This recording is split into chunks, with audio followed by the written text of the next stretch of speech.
नमस्कार। एक बार फिर से स्वागत है आपका मेरे YouTube चैनल पर। आज मैं आपको बताऊंगा कि कौन सा ग्रह किन किन वस्तुओं का अधिष्ठाता होता है। 9 ग्रह होते हैं हमारे, तो प्रत्येक ग्रह कुछ वस्तुओं का अधिष्ठाता होता है, अर्थात उन वस्तुओं का उस ग्रह विशेष से विचार किया जाता है। तो सबसे पहले बात करते हैं हम सूर्य की। सूर्य से हम विचार करेंगे भगवान शिव का उपासक और वैद्य अर्थात औषधियों का ज्ञान रखने वाला। जब कोई व्यक्ति बीमार हो जाता है, उसका जड़ी बूटियों के द्वारा और दवाइयों के द्वारा जो इलाज किया जाता है, तो उसका विचार हम सूर्य से करेंगे। और राजा, यज्ञ करने वाला, और राजा का मंत्री जो ऊंचे पद पर होता है, और व्याघ्र, मृग और चकोर, ये जो कुछ वस्तुएं हैं, कुछ जीव हैं, इनका विचार हम सूर्य से करते हैं। अब बात करते हैं चंद्रमा की। तो चंद्रमा है स्त्री का कारक। चंद्रमा से विचार किया जाएगा स्त्री, कोई भी स्त्री, जैसे माँ हो, बहन हो, पत्नी, मौसी, कोई भी हो, चंद्रमा से विचार किया जाएगा। और धोबी, कृषक और जल में रहने वाले जीव, क्योंकि चंद्रमा जल का अधिष्ठाता होता है, तो जल में रहने वाले जीवों का विचार चंद्रमा से किया जाएगा। और फिर मंगल की बात करते हैं। तो मंगल से हम विचार करेंगे रसोई घर से संबंधित।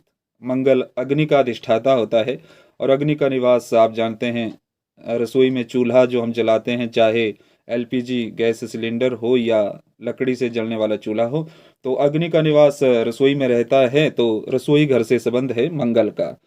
तो मंगल से हम विचार करेंगे अग्नि का। और इसके अलावा शस्त्र धारण करने वाले का, जो भी पुलिस में है, सेना में है, सिक्योरिटी में है, जो शस्त्र धारण करते हैं, उन लोगों का विचार हम मंगल से करेंगे, क्योंकि मंगल 9 ग्रहों में सेनापति है, कमांडर है देवताओं की सेना का। तो मंगल से विचार करते हैं शस्त्रधारी लोगों का। और इसके अतिरिक्त सोने का काम करने वाले जो सुनार होते हैं, मेढा, मुर्गा, गीदड़ी, बंदर, गिद्ध और चोर, चोर का विचार भी मंगल से किया जाएगा। अगर आपकी कुंडली में मंगल छठे घर का मालिक है, या छठे घर में बैठा हुआ है, या शत्रु दृष्टि से पीड़ित है, तो जब मंगल की अंतर्दशा आएगी, महादशा आएगी, तो अ, चोर का भय हो सकता है। आपके किसी सामान की, घर में किसी भी प्रकार से चोर के द्वारा आप पीड़ित हो सकते हैं, अगर मंगल आपकी कुंडली में खराब पड़ा हुआ है। तो चोर का विचार भी मंगल से किया जाता है। अब बात करते हैं बुध की। बुध से विचार किया जाता है ग्वाले का, जो गौओं को, पशुओं को चराने वाले होते हैं। और बुध बुद्धि का अधिष्ठाता है। बुध अगर कुंडली में अच्छा पड़ा हो, तो व्यक्ति परम बुद्धिमान होता है। और वाणी का भी अधिष्ठाता होता है बुध। वाणी आपकी स्पष्ट होगी अगर बुध अच्छा पड़ा होगा कुंडली में। अगर पीड़ित होगा, शत्रु दृष्टि पड़ रही होगी, तो ऐसा व्यक्ति की जो वाणी है वो स्पष्ट नहीं होती है। और मानसिक रूप से भी वो विक्षिप्त हो सकता है, उसका बौद्धिक विकास ठीक तरह से नहीं हो पाता, अगर बुध कुंडली में पीड़ित हुआ पड़ा हो। और इसके अतिरिक्त हिसाब किताब करने वाला, जो क्लर्क आदि जो कैलकुलेशन करते हैं, उनका विचार भी बुध से किया जाएगा, क्योंकि ये कार्य बुद्धि से संबंधित हैं। और ज्योतिष शास्त्र का ज्ञाता हो सकता है व्यक्ति, और भगवान विष्णु जी का भक्त, क्योंकि बुध के जो अधिदेवता हैं, प्रतिदेवता हैं, वे भगवान विष्णु हैं। तो जिसका बुध अच्छा होगा, वो निश्चित रूप से भगवान विष्णु जी का भक्त होगा। और गरुड़ का विचार चातक, तोता पक्षी, क्योंकि बुध का रंग हरा होता है और तोता भी हरा होता है, तो तोता का विचार भी बुध से किया जाता है। अब बात करते हैं बृहस्पति की। बृहस्पति से विचार किया जाता है ज्योतिष शास्त्र का। बृहस्पति जी देवताओं के गुरु हैं, आप लोग जानते हैं।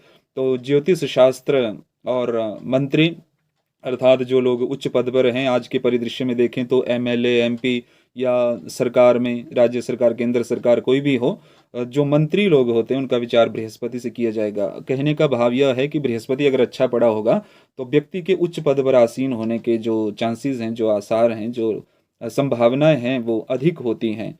और ब्राह्मण का विचार किया जाएगा बृहस्पति से। बृहस्पति जी स्वयं ब्राह्मण हैं, सत्वगुणी हैं। तो जिस व्यक्ति की कुंडली में बृहस्पति अच्छा पड़ा होगा, केंद्र में उच्च का होगा या त्रिकोण में होगा, पांचवें या नवम भाव में, तो ऐसे व्यक्ति में, वो किसी भी जाति वर्ण से हो, तो उसमें ब्राह्मण के गुण होंगे। वो दयावान, क्षमाशील, धैर्यवान, बुद्धिमान और ज्ञान युक्त होगा। वो किसी भी वर्ण से हो, चाहे अगर बृहस्पति अच्छा पड़ा हुआ है, तो उस व्यक्ति में ब्राह्मण के लक्षण होंगे। और सन्यासी, सन्यास जब व्यक्ति को ज्ञान हो जाता है तो संन्यास की ओर बढ़ता है। तो ऐसा संन्यास, बृहस्पति अगर अच्छे पड़े होंगे तो तभी व्यक्ति संन्यास की ओर जाता है। और मुख्य पुरुष और कबूतर, घोड़ा और हंस, इन वस्तुओं का विचार बृहस्पति से किया जाता है। बात करते हैं शुक्र की। शुक्र का संबंध है गायन विद्या से, संगीत से और स्त्री जाति से। तो गाने वाला, धनी और धन, शुक्र अच्छा पड़ा होगा तो व्यक्ति को धनवान भी बनाता है निश्चित रूप से। और वैश्य, जो व्यापार करने वाले जो लोग हैं, उनका शुक्र से संबंध रहता है, अर्थात शुक्र अच्छा होगा तो व्यापार आपका अच्छा चलता है। और व्यभिचारी या कामी, शुक्र बिगड़ा हुआ होगा कुंडली में तो व्यक्ति व्यभिचारी भी हो जाता है। और नट, नट का अर्थ है नाटक करने वाला, मतलब कोई रोल प्ले करने वाला। जैसे आप टीवी पर सीरियल्स देखते हैं, फिल्में देखते हैं, उसमें जो अभिनय जो निभाने वाले जो कलाकार होते हैं, उनका संबंध शुक्र से होता है। शुक्र अच्छा होगा तो व्यक्ति एक अच्छा कलाकार, एक अच्छा नट हो सकता है। और कपड़ा बुनने वाला और मोर, गाय, भैंस और तोता, इनका विचार शुक्र से किया जाता है। बात करते हैं शनि की। शनि का संबंध है तेल से। तो तेल बेचने वाला, कोल्हू जहाँ पर बना हुआ है, तेल जहाँ पर निकाला जाता है, और नौकर और शिकारी, लोहे का काम करने वाले जो लोग हैं, अर्थात आपने कई बार सुना भी होगा कि जब गाड़ी वगैरह खरीदते हैं तो शनि का विचार किया जाता है, क्योंकि शनि लोहे के अधिष्ठाता हैं। तो शनि से लोहे का या लोहे का काम करने वाले लोगों का विचार किया जाता है। हाथी, कौवा, क्योंकि कौवे का रंग काला होता है, शनिदेव भी सांवले रंग में आते हैं, तो कौवे का विचार भी इनसे किया जाता है, कोयल का विचार भी। और अब दो ग्रह बचते हैं हमारे, राहु केतु।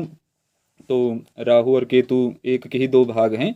भगवान विष्णु के चक्र से राहु का जब मस्तक काट दिया भगवान ने, तो जो सिर था वो राहु बन गया और धड़ से नीचे का जो भाग था वो केतु कहलाता है। तो राहु और केतु से विचार किया जाता है सांप पकड़ने वाले लोगों का, जो सांप पकड़ते हैं, सांप से संबंधित जो कार्य करते हैं, उनका विचार राहु केतु से किया जाता है।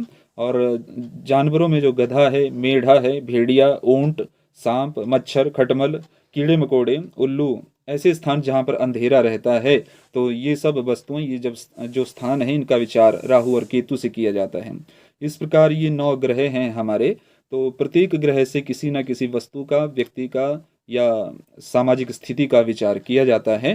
कहने का भाव यह है कि हमें इन ग्रहों की, इन विशेषताओं का, जो जिन जिन वस्तुओं के अधिष्ठाता हैं, उनका ज्ञान होना चाहिए, तभी हम किसी की जन्म कुंडली को सूक्ष्मता से देख सकते हैं। क्योंकि जिस व्यक्ति की कुंडली में जो ग्रह अच्छे से पड़ा होगा, तो ये जो वस्तुएं हैं, स्थान हैं, इनसे संबंधित उस व्यक्ति को लाभ होगा जीवन में। और जो ग्रह बिगड़े हुए होंगे, जिन पे शत्रु दृष्टि होगी, या नीच राशि में बैठे होंगे, शत्रु राशि में बैठे होंगे, अशुभ भाव में बैठे होंगे, तो उन ग्रहों से संबंधित ये जो वस्तुएं हैं, जो स्थान हैं, जो पद हैं, जो भी बातें हैं, ये सब उनको नेगेटिव फल करने वाली होंगी, नकारात्मक उनको इसके फल प्राप्त होंगे। तो अगर आपने यूट्यूब चैनल को सब्सक्राइब नहीं किया है, अभी कर लीजिए, फिर आपसे भेंट होगी। नमस्कार, जय श्री राम।